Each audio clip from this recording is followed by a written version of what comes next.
Assalamualaikum sahabat Better. Semoga kita senantiasa dalam ridho dan lindungan Allah Subhanahu wa Ta'ala. Jika berkenan, silahkan klik tombol subscribe agar channel ini semakin berkembang dalam menyebarkan dakwah dan kisah-kisah tentang Islam. Al-Quran sebagai kitab suci umat Islam tidak hanya menjadi pedoman dalam melakukan berbagai hal dalam kehidupan, seperti beribadah, berperilaku, dan berakhlak. Tetapi juga ada cerita-cerita tentang Nabi, Rasul, dan kaum-kaum terdahulu. Di dalam Al-Quran, ada beberapa kaum yang disebutkan memiliki akhlak dan perilaku tercela seperti menyekutukan Allah atau musyrik, mengingkari ajaran para nabi dan rasulnya, hingga melakukan perbuatan yang melampaui batas sehingga menuai azab dan siksa hingga binasa. Berikut ini adalah kaum-kaum yang dibinasakan oleh Allah karena sifat mereka yang sudah melampaui batas. Kaum Nabi Nuh. Awalnya kaum Nabi Nuh alaihi salam tergolong kaum yang beriman kepada Allah, sampai akhirnya mereka terjerumus dalam jurang kesyirikan, lantaran mereka terlalu mengkultuskan tokoh-tokoh masyarakat yang dikenal saleh, sehingga mereka membuat patung-patung untuk disembah. Allah mengutus Nabi Nuh alaihi salam sebagai rasul untuk meluruskan perbuatan mereka yang menyimpang dan sudah berlebihan dalam memuja orang-orang saleh tersebut. Seperti yang disebutkan dalam firman Allah yang artinya, "Dan mereka berkata, jangan sekali-kali kamu meninggalkan penyembahan Tuhan-Tuhan kamu dan jangan pula sekali-kali kamu meninggalkan penyembahan Wet, dan jangan pula Suwa, Yakhuts, Yauk dan Nasr."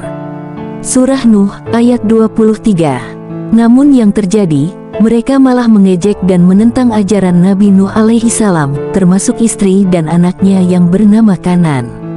Bahkan mereka semakin durhaka kepada Allah sehingga turunlah azab berupa banjir besar yang menenggelamkan semuanya yang ingkar. Hal ini seperti yang disebutkan dalam firman Allah yang artinya, "Dan sesungguhnya kami telah mengutus Nuh kepada kaumnya, maka ia tinggal di antara mereka 1000 tahun kurang 50 tahun. Maka mereka ditimpa banjir besar, dan mereka adalah orang-orang yang zalim." Surah Al-Ankabut ayat 14.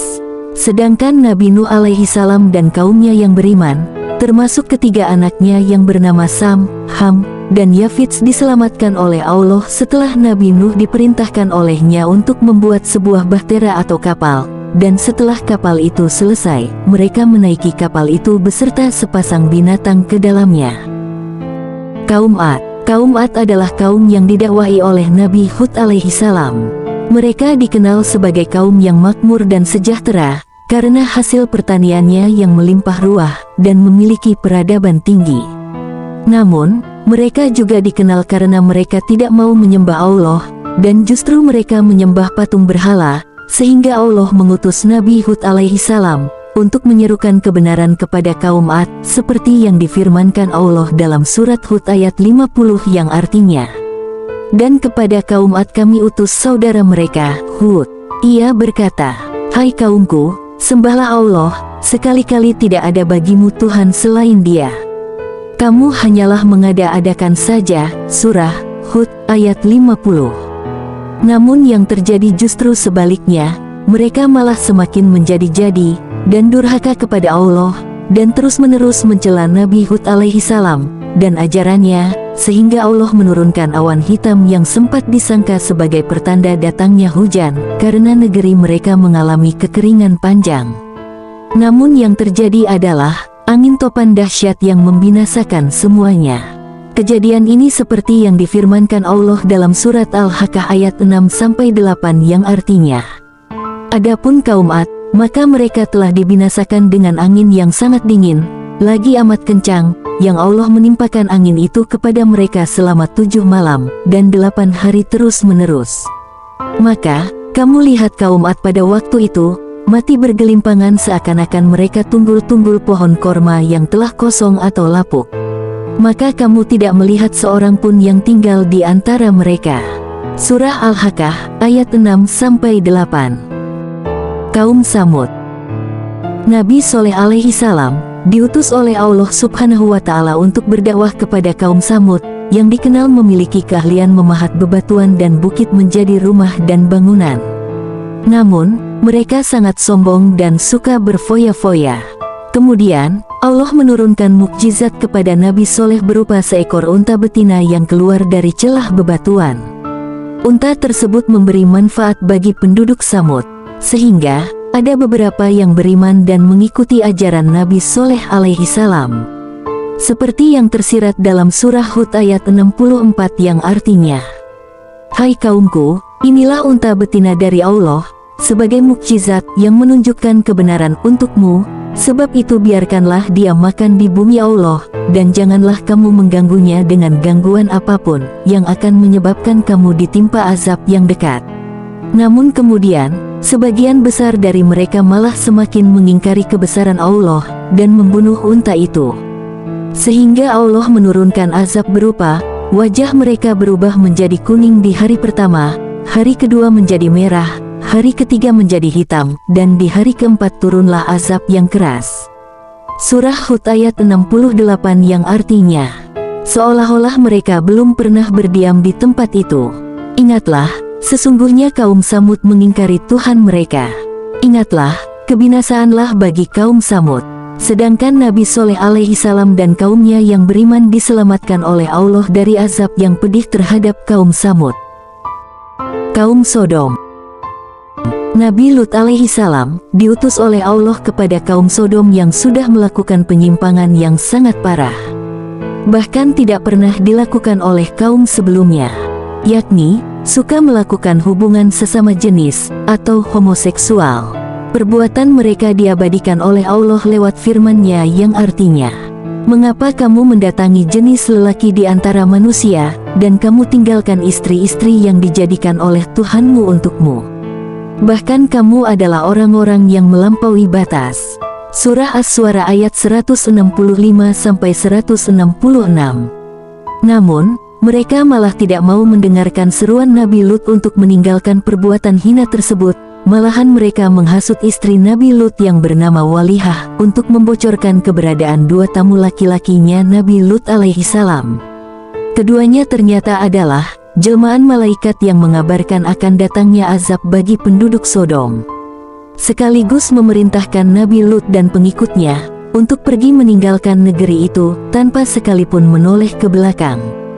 Azab yang menimpa kaum Sodom diceritakan dalam firman Allah yang artinya, "Maka tatkala datang azab kami jadikan negeri kaum Lut itu yang di atas ke bawah kami balikkan, dan kami hujani mereka dengan batu dari tanah yang terbakar dengan bertubi-tubi, yang diberi tanda oleh Tuhanmu, dan siksaan itu tiadalah jauh dari orang-orang yang zalim." Surah Hud ayat 82-83. Dari ayat tersebut, diceritakan bahwa azab Allah kepada mereka berupa tanah negeri mereka dijungkir balikkan dari atas ke bawah, lalu dihujani bebatuan secara bertubi-tubi hingga seluruhnya luluh lantak. Konon katanya, Laut Mati yang berada di Yordania dahulu merupakan bekas negeri Sodom. Kaum Madian dan Aikah. Nabi Syuaib diutus oleh Allah untuk berdakwah kepada kaum Madian, yang dikenal suka melakukan kecurangan dalam berdagang, berupa mengurangi takaran dan mencurangi timbangan. Selain itu, mereka juga dikenal sering mencegat dan menyerang orang-orang yang hendak beribadah. Allah mengabadikan diutusnya Nabi Syuaib dalam surat Al-A'raf ayat 85, yang artinya, "Dan kami telah mengutus kepada penduduk Madian saudara mereka, Syuaib. Ia berkata, hai kaumku, sembahlah Allah, sekali-kali tidak ada Tuhan bagimu selainnya. Sesungguhnya, telah datang kepadamu bukti yang nyata dari Tuhanmu. Maka sempurnakanlah takaran dan timbangan. Dan janganlah kamu kurangkan bagi manusia barang-barang takaran dan timbangannya. Dan janganlah kamu membuat kerusakan di muka bumi sesudah Tuhan memperbaikinya. Yang demikian itu lebih baik bagimu, jika betul-betul kamu orang-orang yang beriman." Sebenarnya, kaum Madian dikenal sebagai kaum yang pandai. Kemampuannya mengubah perbukitan batu menjadi bangunan atau rumah, seperti kaum Samud. Tetapi, karena mereka keras kepala dan tidak mau mengikuti ajaran Nabi Syuaib, mereka ditimpakan azab berupa gempa dahsyat, hingga mereka mati di rumah mereka masing-masing. Seperti yang difirmankan Allah dalam surat Al-A'raf ayat 91 yang artinya, kemudian mereka ditimpa gempa, maka jadilah mereka mayat-mayat yang bergelimpangan di dalam rumah-rumah mereka. Selain kepada kaum Madian, Nabi Syuaib juga diutus untuk berdakwah kepada kaum Aikah. Kaum Aikah selalu berbuat kesyirikan, berupa menyembah pepohonan dan hutan lebat, dan sering mendustakan ajaran Nabi Syuaib, sehingga Allah menurunkan azab, berupa awan hitam panas yang sangat menyiksa, dan sumur-sumur mereka mengering, hingga seluruh penduduk Aikah mati seketika. Allah berfirman dalam surat Qaf ayat 14 tentang kejadian ini yang artinya, dan penduduk Aikah serta kaum Tuba, semuanya telah mendustakan rasul-rasul, maka sudah semestinya lah mereka mendapat hukuman yang sudah diancamkan. Itulah kaum-kaum terdahulu yang dibinasakan oleh Allah, karena perbuatannya yang menyimpang dari perintahnya, dengan azab yang pedih. Semoga kita semua dijauhkan dari perbuatan buruk, serta mendapat perlindungan dan rahmat dari Allah Subhanahu wa Ta'ala.